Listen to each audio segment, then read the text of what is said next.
Namah Shri Yatirajaya Vivekananda Suraye Satchit Sukha Swarupaya Swamine Tapaharine Yogena Chittasya Padena Vacham Malam Sharirasya Cha Vaidyakena Yopakarotam Pravaram Muninam Patanjalim Pranjaliranatosmi.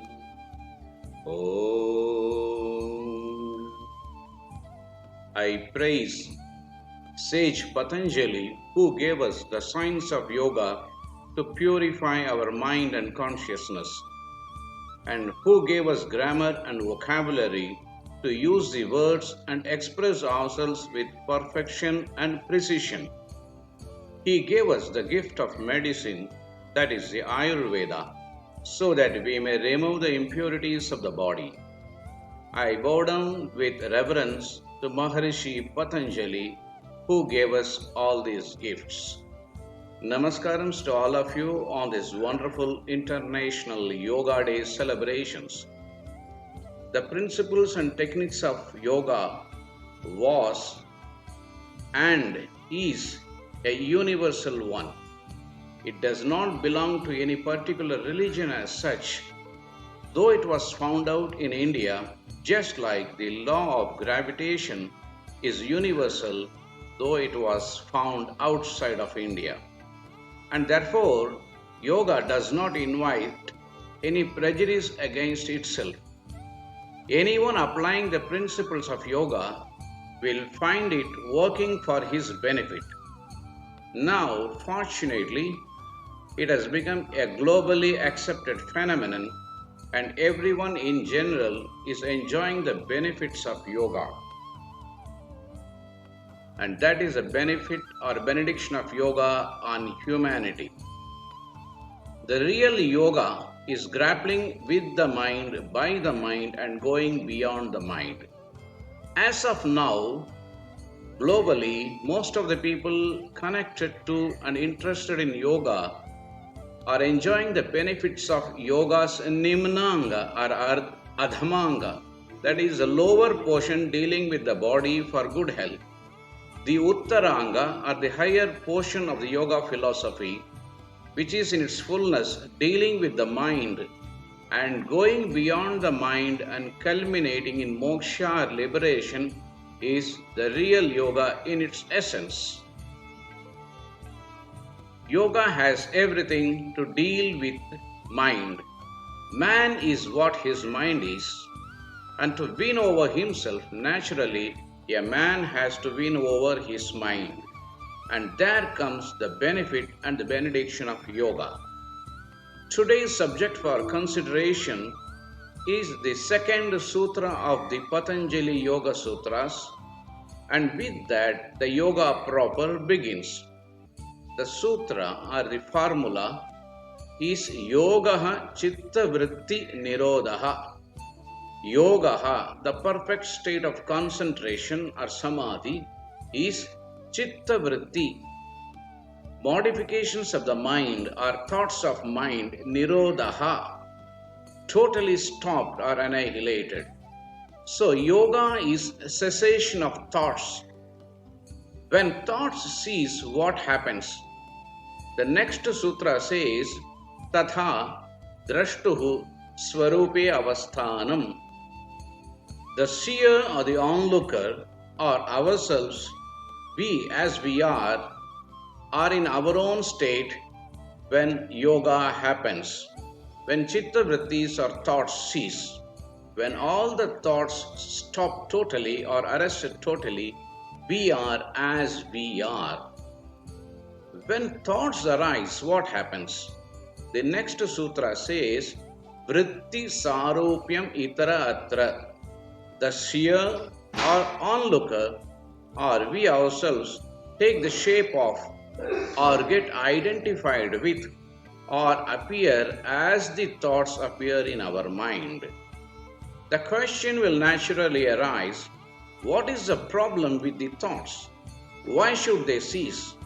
And what is the difficulty when we are identified with the thoughts?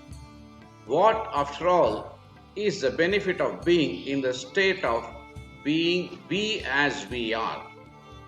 As you put these questions to yourselves, and if you see the answer in the Yoga Sutras, and if you ever had the minimum stillness of meditation when thoughts have quietened down, you will understand the enormity of this subject and will be amazed at the adventurous nature of the rishis who dared to explore this vast ocean inside the man called mind or manas. It's just something marvelous, and seeing this mind only, the modern generations have found out computer and other electronic gadgets. Now we will answer the above questions and enter into the subject proper. Swami Vivekananda explains in this way: on a full moon day, if there are no waves on the sea or ripples on the water surface of a pond, the unbroken image of the moon can be clearly seen. When the waves or ripples arise, the moon will be visible not as it is, but as is broken by the waves or ripples. Full moon is a joy to watch, while the battered, broken, scattered moon is no fun at all even to look at it. Now compare ourselves or the seer inside us or the onlooker, as mentioned before, as the full moon, and the mind as the water surface of the pond or the surface of the sea. When thoughts have ceased, we are and will be as we are. And when thoughts arise, like the ripples or waves on the water surface of the pond or sea, we get scattered, battered, broken, and fragmented, and appear as per the nature and color of the thoughts arising in the mind. Like a moon, when waves appear, appears to be broken and takes the shape of the wave, we also appear to have taken the shape of our thoughts and emotions accompanying it. For example, when a man gets angry, he says, "I am angry." He was Mr. So and so, but when thoughts arose and emotions accompanied it, he says, "I am angry." So Mr. So and so becomes Mr. Angry. Like the full moon is a joy to behold, the ancient seers have realized that our real nature is really full of joy, Satchitananda, when there are no thoughts or when the mind is absolutely quiet. But when the mind is full of thoughts, like the broken moon on the wavy water, we too get broken or fragmented and get painted by the type of thoughts that arise in the mind. Accordingly, not only the world, we also picturize and image ourselves as per the thoughts and all the complexes develop in our mind. We will take up another example. Stand in front of the mirror. Just stand in front of the mirror. If the mirror surface is clean and without undulations, you will be able to see yourself as you are. If the mirror has undulations, then your face will appear to be swollen and each part will be not as it is but as it appears in the mirror. In India, in some places there are different types of mirror kept just for fun. In some of the mirrors your image will be thin and long, and in some short and wide, and in some the middle part of your body will be wide and other portions of the body will look normal. It's a great fun to watch us for others. But when we look at ourselves, we will be satisfied and contented only when we come to the normal mirror which reflects our image as we actually are. Like the mirror, our mind also is reflecting ourselves, and when the mind is calm and quiet, we can see ourselves as we are, that is full of joy, knowledge, and peace. One more but more closer and simpler example would be take a pond or a swimming pool. When the water is clean and clear without any ripples or waves, you can see the bottom of the swimming pool or the bed of the pond with pebbles, etc. But when there are ripples and waves and the surface is disturbed, you can't see the bottom or the bed of the pond or of the swimming pool. The whole thing is disturbed on the surface and the bottom appears to be totally disturbed and doesn't give a clear vision to our eyes. Similarly, when there are no thought waves or any emotional ripples and the mind is calm, we can see and feel ourselves as we are, joyful and peaceful. Like we will be able to see the bottom of the pond or of the swimming pool clearly, still, clean and clear when there are no movements on the surface of the water. In that state, we are with ourselves, and that is a point of oneness with ourselves, oneness with oneself, or perfect concentration. And at other times, we get attached and identified with the thoughts and emotions connected with the thoughts, and we oscillate and we get disturbed. Is it true in the day-to-day world? Just the common sense will prove it. If even a simple quiet mind is not a welcome thing, why do people doze off whenever something is soothing to watch or hear or while traveling? While traveling, why do we find most of us dozing off? Children, youngsters, and grown-ups, healthy and unhealthy persons, everyone doze off many times while traveling. One can argue that it is due to fatigue or tiredness, etc. That may be true to some extent. But even in the early morning train and bus, just after getting up from a very good sleep, we see many people dozing off while going to their offices. Even in the crowded trains and bus, people fall asleep enjoying the rhythmic rattling sound of the train speeding on the rail lines. And how mesmerizing is that nap while traveling? It is an indirect indication and a hint from the human nature that our nature wants quietness, stillness, and in that state of quietness or stillness, to a great extent, we being free from the chatters of the mind, free from the cluttering thoughts, feel the homely quietness and the joy of our own nature and soul. Of course, in deep sleep, which is becoming a problem all over the globe, and people fall head down to get deep sleep by drugs, alcohol, and by any possible means, indicates that a mind which is full of thoughts, which is too crowded, is not really a thoughtful mind. And a mind with less thoughts or no thought is not at all a thoughtless mind.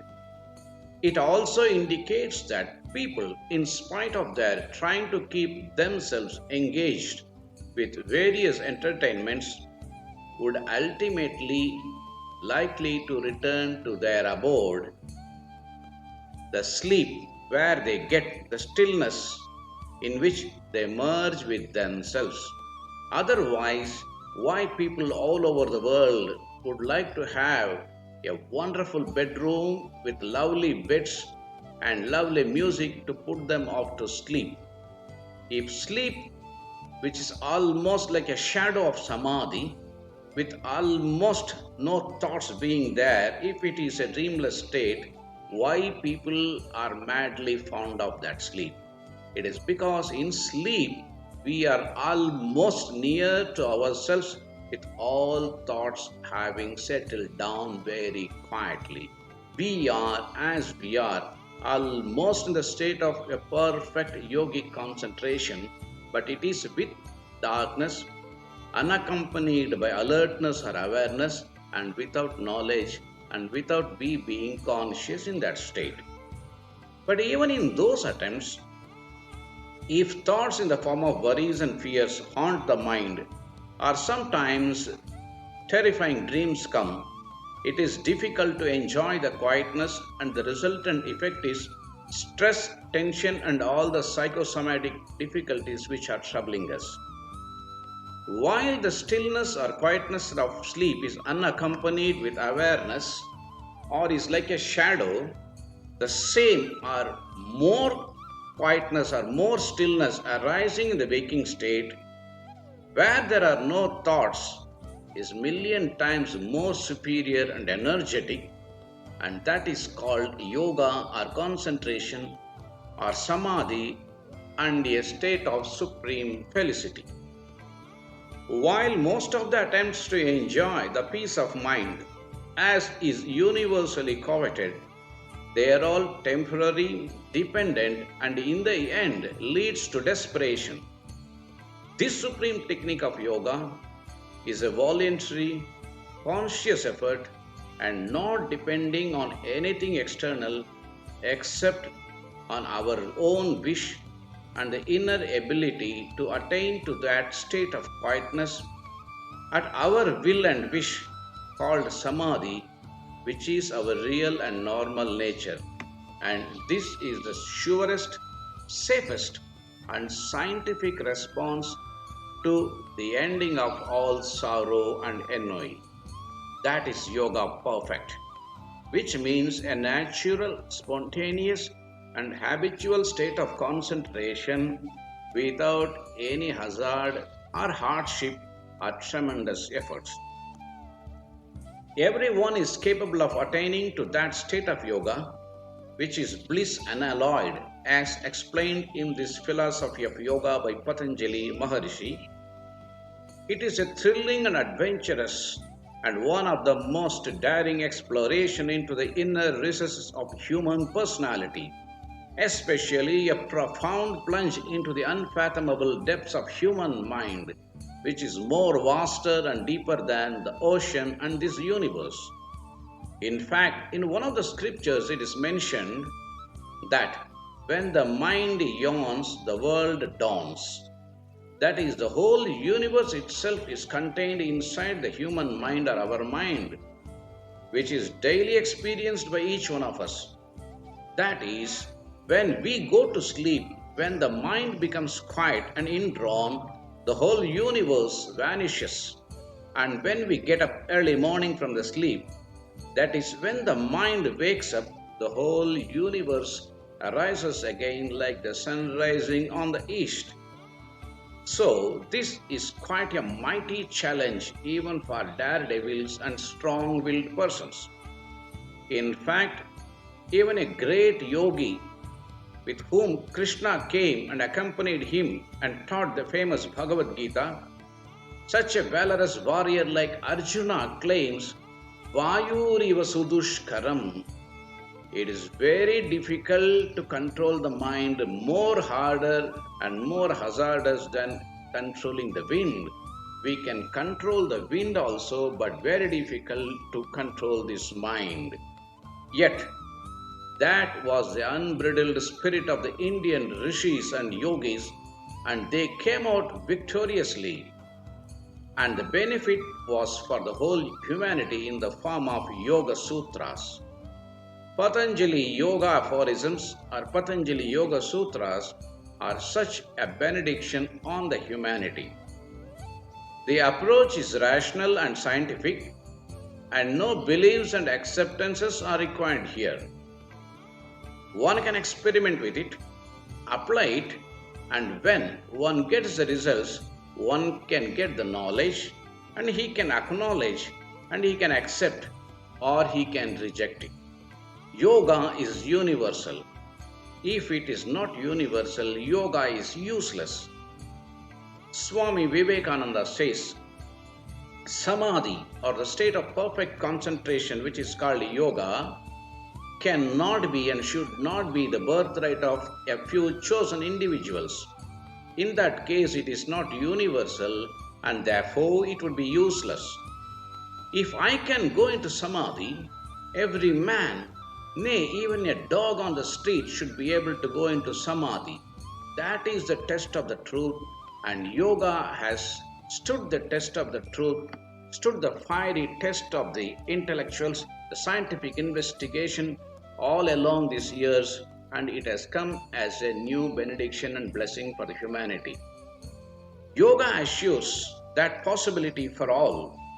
Coming to today's subject, yoga means samadhi, which means perfectly concentrated state of a man or a mind, voluntarily and consciously and at all times. It is not a mechanical process or something caused by external reasons or causes or objects like drugs, etc. And that is called the yogic state, because the mind gets focused or concentrated even when there is greed or hatred, or there is a sorrow or misery or vengeance, or there is fear or sensual stimulation in the mind. It gets into a state of focusing or frozen process of concentration happens there. But that is involuntary and is being enforced by external factors such as greed, hatred, fear, etc. And the moment the external causes or the purpose is removed, or the purpose is accomplished, or the object of hatred or greed is removed, the mind again fluctuates and becomes restless, and that person cannot concentrate or focus his mind on other process, other projects, or any other works. And unless these conditions are there, he cannot focus his mind on any objects or any of the ventures. But yogic concentration is not like that. Yogic concentration is an unqualified and unconditional achievement of a human being. A yogi will be able to concentrate on anything and everything at any time and every time. That is how those of you who have read the life of Swami Vivekananda will know that in London, when Swami Vivekananda was challenged to play golf, though he had never played it, he won the game due to yogic power of concentration. When questioned how he could do that, he told, "This is the secret of Hindu concentration." Hindu concentration means yogic concentration, which is a universal principle which can be practiced by anyone. When properly learnt and practiced along with other moral disciplines and ethical qualities, it can take anyone into that state of great power. That state of existence, when you are perfectly self-controlled, it is the root of all ethics, morality, and all laws, and also all success in the worldly as well as spiritual pursuits. This is the very basis of education for the mankind. Swami Vivekananda says, education is not the amount of information thrust into the brain running riot there. It is a training by which the current and the expression of will are brought under control and become fruitful, which is called education. This practice of yoga essentially is that training by which the current and expression of will are brought under control and made to bear fruits in the form of final liberation. Yoga, therefore, is cessation of thoughts. It is our desires and wishes which arise in the form of thought waves. The desire is nothing but the will, and every thought with emotion accompanying it is the current and expression of the will. Yoga brings the current and the expression of the will under control and stops all thoughts. Now let us understand a little about the thoughts or vrittis, which are called the modifications of the mind. For yoga means the total cessation of these modifications of the mind. Yogaha, Chitta Vritti, Nirodah. Every desire which is an expression in the form of a thought is an indication of insufficiency inside us, to fulfill which the desire arises, the thought or vritti is in the mind. This ruffles the surface of the mind and you can't see yourself. You run behind the thoughts to satisfy the insufficiency through objects or through any other pursuits. But according to yoga, you are totally full. The one who attempts to make himself full or desires something considers himself insufficient and therefore tries to become sufficient, and that cannot happen because any action arising from an insufficient source cannot be a total action and cannot bring total solution. And that is why we find that our desires are not getting fulfilled, because the very origination of desires are arising from the preconception that it is not full. That which is not full and sufficient cannot bring sufficiency. Insufficiency, the bedrock or the base from where the desire arises, cannot give us sufficiency. Desires therefore go on endlessly, and we are caught up in the ceaseless results of desires in the form of joy and sorrow. If we are Purna, total or full, we need not do anything, which means there is no thought because there is no desire. Now that somehow we feel some insufficiency inside us, we rush to satisfy or fulfill that insufficiency, which expresses itself in the form of desires. These desires and our attempt to fulfill or satisfy them, and the resultant effects in the form of disappointment, sorrow, dejection, happiness, joy of getting the desires fulfilled, etc., arise as our experience. Life is such a ceaseless chain of experiences. Every experience is a thought and is captured within a thought. Like a camera capturing the events or the scenes in the movies, thought captures all the experiences of our life. The funny and the mischievous part of these experiences are really strange, puzzling, harassing, and haunting. These experiences, when over in the external world, they do not pass away or vanish. The events and the incidents might have vanished in the external world, but after that they go and get settled down in the lower chamber of our mind as accumulated memories, or what is called in yoga as samskaras. There they remain like a seed of an experience, generating various internal climatic changes like depression, sorrow, moods, boredom, ennui, psychosomatic fears, etc. They create a sort of tendency of likes and dislikes towards different aspects of our life, like men, food, work, religions, climate, and so many other things. These are all called vasanas, emotional coloring given to all the thoughts which are stored up in the form of experiences.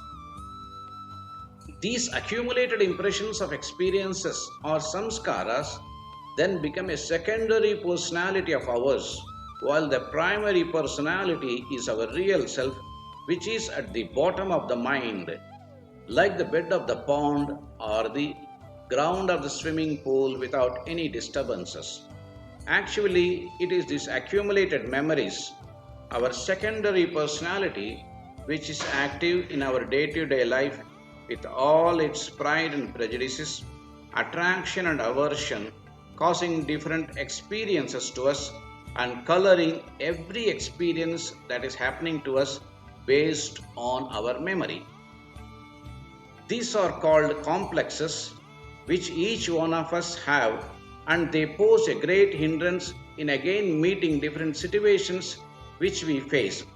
Every time a situation presents itself in front of us, what happens is the situation sends a message through our senses, through the brain centers to the mind, and the usual normal man's mind responds from the accumulated memory or samskaras, which is the past. This is a great nuisance because it colors our view and also the situation, and many times we misinterpret the situation and respond erroneously, causing great grief to ourselves and others. To have a correct and right understanding of a situation we are facing, we should have a clear and clean mind, which means calm and unruffled mind, which means thought should not interfere between us and the situation we are facing. If thoughts arising out of accumulated memories, which is nothing but the past, interferes in every new experiences, we will misinterpret every incident, every event, every human being, and the situations, and our actions become a contaminated action. Because these past memories in the form of thoughts trespassed into the field of perception, because of which we could not come in direct contact with the reality, but we met the real situation as interpreted by these thoughts only. Things change in life, people change in life. A man who misbehaved with me after a few years would have repented and would want to deal with me in a very friendly and loving way. But if I carry on with the past impressions, thinking that that man was an enemy, it would be impossible for that man to establish a good relationship with me in spite of his having a good resolution, because my past is coming and interfering between him and me. And that is how all the calamities of life take place.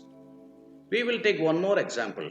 In a place called Khetri in Rajasthan, there were many neem trees. Everyone from the childhood sees those neem trees, and therefore there is nothing unusual about it. But one Mr. Naresh, who has been knowing these neem trees from the childhood and had no experience of these trees affecting him in a negative way during his 35 years of life, one day had a very strange experience, and that was one of his friend committed suicide by hanging from the branch of a neem tree. Mr. Naresh was working in Hindustan copper mines, and he used to have night shifts. Even after the suicide of his friend hanging from the neem tree, he used to come home and go to the office through the same way with the neem trees on both sides of the road, and he was not worried or affected by it. But on a particular day, when he was returning home at night 1 o'clock, as usual, he was coming through the same road with the same neem trees on both sides. In the beginning, nothing unusual happened, but half an hour later, most unexpectedly, without even he being aware of it, suddenly like a meteor dropping from the sky, or a water bubble coming from the bottom of the well and bursting on the surface of the well water, the incident of his friend committing suicide by hanging from the neem tree branch shot up from his memory from the unconscious and burst on the surface of the conscious mind. The result was very stunning and most unexpected. The whole event, bursting unexpectedly on the surface of the mind of Mr. Naresh, resulted in various thoughts about that friend and his hanging from the branch of the neem tree, and the rumor that his friend who committed suicide has become a ghost. That created such an explosion of panic and fear that Mr. Naresh, who was a well built, strong man, collapsed and sank on his knees on the road and became frozen with fear. After half an hour, somehow he gathered his strength and himself and quickly walked back to his house and lay himself on the bed shivering, affected by that incident, which was really not in the external world, but caused by his own thoughts from the memory which he had stored in the unconscious part of his mind. Mr. Naresh has passed through that road before and after the suicide many times. Many others were also traversing through that road and nothing had happened. Really, nothing happened in the external world, but just the thought that his friend committed suicide and he has become a ghost, coming out as Chitta Vritti or the modification of the mind at that unexpected time, at that unexpected moment, turned the whole world upside down for Naresh and he was deeply affected. Now, the experience in the external world vanished, but the imprint of it got lodged in the unconscious cellar of his mind as memory. So every time now he sees a neem tree which had nothing unusual about it, now constantly reminds him of a man hanging from the neem tree, and neem tree became a suicide tree for Mr. Naresh, the poor innocent neem tree. Similarly, the world as it is innocent, it is said, but it appears to us as our thoughts present it to us. There comes a necessity and the importance of the yoga and the ability to be developed to control and censor the thoughts so that the life stream can flow smoothly and sweetly. We will take up another example. When a scientist wants to know the secret of anything, first he reasons out from the treasure of his accumulated knowledge called memory or samskaras. If he finds an answer from that unconscious accumulation, then it becomes a known thing of the past and it doesn't solve the scientific problem. And when the scientist finds that it is not the answer, he just rejects it and keeps on probing further. At a particular junction of time, when his mind, not being able to find an answer, becomes tired and quiet, then, like a flash from somewhere unknown even to the scientist, the answer comes just streaming inside his mind, which is called revelation in religion and invention in science. Swami Vivekananda says this answer comes from the other end of the mind called superconscious mind, while the previous memory which came in the case of Mr. Naresh was one from the unconscious. In the Naresh case, old thoughts intervened, whereas for the scientist, the old thoughts cease and they don't come and interfere, and therefore the unknown answer comes out in the form of a new scientific invention. Vrittis or thoughts arising in the mind are constantly swaying us, and that is why we become tired and fatigued or affected mentally unreasonably. Once a lady was severely scolded by the boss in the office in front of all, and she felt insulted and deeply hurt. The incident was over in the evening at 5 o'clock in the office, and the lady returned home. But the incident, though it was over in the external world, left its deep impression in the mind. And at 10 p.m., though the lady was alone in her room, in her house, again she had the traumatic experience of the insult by the boss in the office in her house. But this time there was no office, there was no boss, and no others of the office, and it is 10 p.m. and she is alone in her home. So, see the funny and the tragic part of these thoughts. First, the boss insulted her really, but now she herself is torturing herself through her own thoughts. This is the mischief of thoughts which they are playing day and night in our life and ruining the peace and joy of our day-to-day existence. You can easily understand this event. In this instance, if that lady had become aware, had practiced yoga, and understood that these are not real but thoughts, and if she was able to perceive the truth, then the thought would have collapsed and she would have become free. But the lack of knowledge or ignorance about yoga made her suffer in life. For this purpose, we should have self-observation and observe our mind and the thoughts arising in it, and through the yogic practice be able to censor the thoughts or keep ourselves unaffected or caught in the net of thoughts. All the experiences of our life are not destroyed but captured like the photos and stored in the memory in the lower part of the mind called the unconscious mind. Yoga says we have many births and experiences of every birth is accumulated in the unconscious or the underground cellar of our mind. We are not able to perceive it now because of lack of training.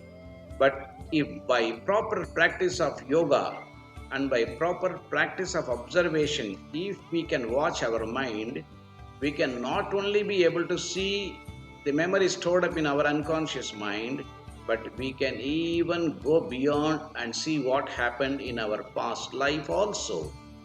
Once while lecturing on yoga, when Swami Vivekananda was asked, "Do you remember your past?"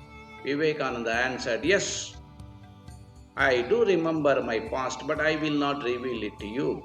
This is a tremendous yogic feat and an amazing power given to a man if he can use it with great prudence, and if judiciously he can put it, he can use it for others' benefit also. Swami Vivekananda could not only read his past life, he could even read the mind of others, and even he could understand what they were in their past life. Once when Madam Emma Calvé, the famous opera singer, was about to commit suicide, and she approached Swami Vivekananda, Swami Vivekananda could enter into the depths of her mind, change all the thought currents and the impressions, and put new thought currents, like replacing a new book in place of the old book, and that made Madam Emma Calvé vivacious, joyful, and energetic again. So every moment as the senses come in contact with the external world, the senses pass this information which goes to the brain center through the mind into the unconscious and throws up hundreds of thoughts as responses which cloud our vision in seeing the world at present. Most of us see the world from the past.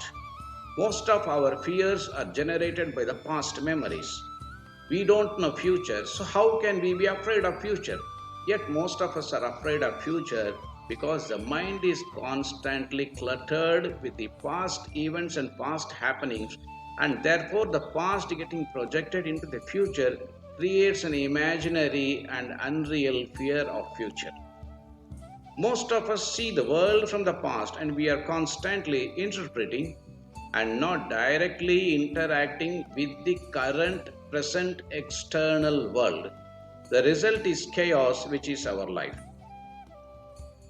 The question will now arise, which is, can we make ourselves free from the network of thoughts? Can we get freedom from the network of thoughts? Yoga says it is possible, and every one of us have the strength and the capability already inside us. But like in every other field, we have to learn the technique and apply it with understanding. Before that, one must really have the thirst or the hunger to learn yoga and reach the goal of yoga. The first thing that is to be done is to first hear about this philosophy of yoga, think and brood over it, and with proper understanding start practicing it. Like learning to drive a car, slowly we can start learning to drive the mind also to our benefit. But it is no child's play. It is for the manly and valorous people who take up a thing and see to its end, and not for surface swimmers or those nibbling a thing here and there for mere satisfaction and gratification. There are varieties of thoughts, but thoughts after all are thoughts. Every thought has a long range, starting from its seed state in the unconscious or subliminal impression state in the unconscious cellar of the mind, to the thoughts which we can see and feel at the surface level of our conscious mind, which provokes us into action. To understand this, one has to first sit quietly and start focusing the whole faculty of attention on the mind itself. Mind is hundreds of multitudinal thought currents. Though there are two words, mind and thoughts, they are both one and the same and not different. Like it is the water which becomes a sea and the waves. There are three words, water, sea and the waves. But essentially it is the water which becomes a sea and which also turns and appears as waves. So try to watch the thoughts as they go on in a procession inside yourselves somewhere and as you sit in meditation. The practice in yoga is as you watch hundreds of thoughts, each one will sway you, evoking the emotional response from your unconscious. And again you may get caught in the same confusing stream and every effort will result in another thought. That is why yogi practices need initiation into the yogic teachings by a guru or a master who knows the art of yoga. In Buddhism, in Hinduism, and in most of the religions, there are guides, teachers who initiate a student into the practice of yoga. So they give a mantra or an object for meditation and for the mind to hold on to it. This will be like the traffic police constantly watching the innumerable moving vehicles like thoughts moving in the mind. But standing on his tower, he is not swayed by the moving traffic. Similarly, when you get tied or get hold on a mantra or an object or a deity, you get yourself stationed properly to a thought and you will have a post to hold on or a station to stand like the traffic police whom nothing affects. Even then, due to the past habit, the surging thought waves will not allow you to get focused on that single thought and it will try to distract and disturb you. But nothing like practice. As you go on doing practice or as you go on practicing this meditative process, slowly the wavering mind starts rallying around this point of concentration. Like in the beginning, when you were learning cycle, you were losing balance and would be falling down now and then. But you soon managed to regain your balance, sit on the bicycle, and you started riding your bicycle on a road full of traffic, which did distract you, but you intelligently, through practice perfected, surfed through the surging traffic on the roads.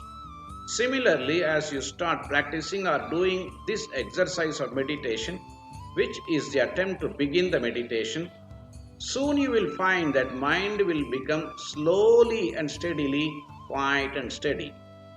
Whenever it becomes disturbed or it wanders away, you make an effort to bring it back to the focal point.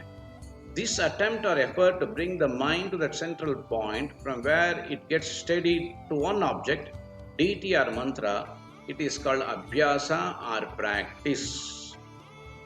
That is constant effort to remain in that state of one-pointedness with the object of meditation.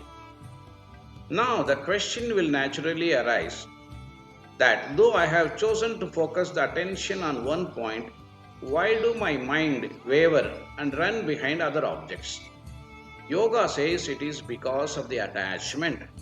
Long association creates this attachment. For example, a man, if he had lived in a cold region or North Pole, when he comes to a desert place, the unconscious promptings for him would be to seek a cold place because long association has created attachment. As Krishna says in Gita, Sangat Sanjayate Kamaha.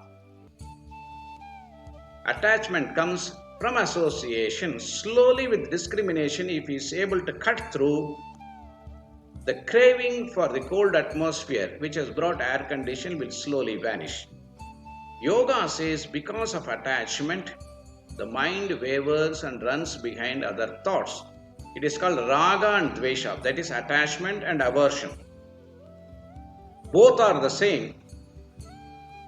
One connects you to the object due to attachment, and other connects you to the object due to aversion. There is a beautiful example in the life of Krishna. It is said that gopis of Vrindavan, who were constantly thinking of Lord Krishna because they were his devotees, were one-pointedly focused on him. But Kamsa, who was Krishna's enemy, was also constantly thinking of Krishna and was focusing on Krishna because he wanted to kill him. Gopis' one-pointedness was due to devotion, due to love. And Kamsa's attachment was due to hatred. Both attachment and aversion are the same force which creates connection with the object to which we get attached or to which we are averse of. But if you look at a thing like a witness, without aversion and attachment arising in the mind, you don't get connected. Objects get disconnected. So how to disconnect? One should have dispassion, vairagya, through discrimination, viveka. That is, understand what is needed to achieve the goal and what is hindering our achieving the goal. Then give up or get disconnected to the unwanted and hindering blocks, which is called dispassion or vairagya. This will result in gathering all the force of energy that were wasted in controlling the unwanted thoughts, which used to arise because of our attachment due to the past habit and impressions. Now, having given up that attachment, the collected force of energy will help us in focusing our attention on the object of meditation more forcefully. Like the unwatered grass of a lawn dries up. When we don't attend a thought, the unwanted thoughts slowly lose their nourishment in the form of our attention and wither away and fade away. And that energy which is saved will help us in focusing more force on concentrating our mind. Slowly, as other thoughts become feeble and start fading away or start disappearing, the single thought will become predominant and the total energy will get absolutely one-pointed. This, when practiced for a long time and becomes our nature, this one-pointedness will persist in waking, dream and deep sleep also. It becomes an essential part of our personality. This state of mind is called ekagrata avastha. The attention is so one-pointed and at all times that wherever and whenever a yogi throws his mind, he becomes a master in that field. Such a mastery makes him do every work with great dexterity. So it is said that yoga karmasu kaushalam. Dexterity in work is yoga. In a normal, ordinary man's case, his mind gets focused on that work which he likes it. But for yogi, such an impediment is not there. Any work, anytime, every work, every time, he can focus his mind because the whole mind is under his control, thoughts being brought under his control and censored. And yoga is such a great power. As you start practicing yoga, you will find that when a thought arises, our immediate response is we either flow with the thought, enjoying it, and wake up after a long time finding that some unwanted thought has taken us for a trip, but that we wanted to focus on a mantra or an object or a deity. Or when the thought arises and if it is not favorable to us, we start rejecting it again and again, and this creates a reverse connection and we are again caught in that thought. To disconnect with the unwanted thoughts or thoughts with which we are attached or to which we are averse of, we have to watch the thoughts and also see that thoughts play mischief by using the emotions in our unconscious and gets us into its trap. We get entangled in it either positively or negatively, which is said to be due to raga and dvesha, attraction and aversion. As we watch this drama going on inside us, it will give us an insight, and with that insight, we will keep ourselves aloof as a thought arises in the mind. Being aloof and not attending the thought falls by itself like a dry leaf, or like a child doing mischief, finding that nobody is attending him, drops his mischief and becomes quiet. Mind also becomes quiet. Even the effort to control the thought also makes us entangled, and it again arises as another thought in the form of the thought to control the mind. This understanding releases us. So then, it becomes a congenial atmosphere and an easy place to focus on one single thought. Like in the ocean, it is one wave that provokes another wave, and so on. The endless chain of waves go on. In our mind also, one thought provokes another, and endless series of thoughts go on. When by practice and dispassion and detachment, all thoughts are quieted and one thought alone remains, it cannot continue for a long time because there are no other thoughts to push and pull it, and slowly the single thought collapses. Just like a single wave not having a wave before and after it to push it or pull it, it collapses. Single thought collapses, leading to a total state of no thought, called Nirodah or controlled state. That is a time when the doors for liberation opens up. This is called Yoga Chitta Vritti Nirodah. All the thoughts have ceased by the right observation, understanding, and right handling of the thoughts arising in the mind. In the last century, it was Swami Vivekananda who took this sublime yoga philosophy to the West and made it a public property for the whole humanity, throwing the precious gems and diamonds of India to the benefit of human population. Not only did he preach and write the famous book Raja Yoga, but also while teaching these Yoga Sutras, he used to go into Samadhi again and again. And in London, people were stunned and captivated to see Swami Vivekananda sitting like a marble statue, still and calm, and his eyes slightly bulging out and fixed on the tip of the nose. They had heard of Buddha and seen his pictures, but in Vivekananda they could tangibly see the truth of yoga fully manifested and enacted, seeing a great yogi giving them the confidence and ensuring their faith steadied on this great yoga philosophy. In fact, Swami Vivekananda, as per the ancient traditions of India's Vedanta and Yoga, wanted this art of concentration to be a part of education right from the childhood. He says, how has all the knowledge of the world come? But by the power of concentration. He says, I will not teach subjects to a student, but teach him the art of concentration. And having mastered this concentration, a student can gather facts at his will. That is a path of yoga. When the concentration is perfected, the thoughts are under control, and that is the state of yoga when all the modifications of the mind are stopped voluntarily, consciously, at our wish, at any time, as per the need of the yogi. Depending on our intensity, the achievement becomes near or far. Patanjali Maharishi says, Tivra Samveganam Asannaha. For the person who is very urgent, to whom yoga is urgent and who is intense, the goal is immediately achievable. More intense you are, more near the goal is, and immediate is the achievement. And more lukewarm or just a surface swimmer you are, the more the distance between you and yoga. May Patanjali Maharishi and Swami Vivekananda bless us all to get the power and the energy to become a yogi. Om Shanti Shanti Shanti Hari Om Tat Sat Om